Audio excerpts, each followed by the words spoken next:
Hey, welcome back to the chicken shop. Gonna be hitting a few different points here, talking about decisions we all get to make when we're redoing a vehicle.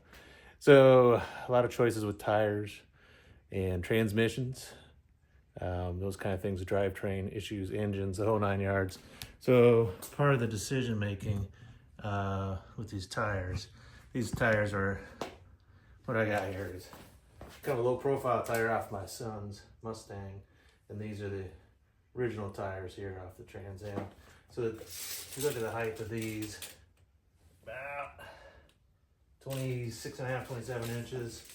And the tires I'm looking at putting on are more like this profile, which are closer to 24 and a half, 25 inches.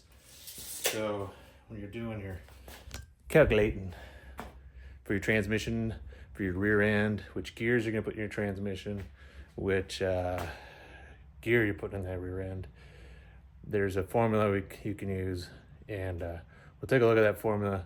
All right, so the formula for figuring out RPMs, or you can solve for miles per hour, any of this stuff, this is your formula. You got mile per hour per gear ratio, and you can have your trans gear and your rear gear individually or together, times 336 divided by your tire diameter, and this will get you your RPM, or you can substitute as needed.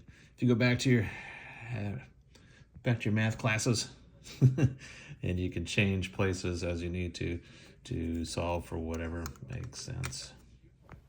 Here I took the formula and put it into a spreadsheet so I could compare different differential gears, trans gears. I switched them around a number of times, changed the tire diameter from original to a couple different choices, and try to get the RPM that makes sense for me on the speeds that would make sense for me. Here's my original rear end out of my 8.5 inch GM rear end inside the Pontiac. This was a locking rear end or Positrack, so that was pretty slick. It's ended up being a 308. Pretty good for faster, but terrible off the line. This car could not squeak the tires if it had to, unless it was like wet and greasy, then it could. So a little change we end up putting in here after doing the calculating is 373 gears. And that is, sorry for the dirt on here. That's what we got hiding in here, 373 gears. It's come out pretty good, fully locking. End up changing the axles also on this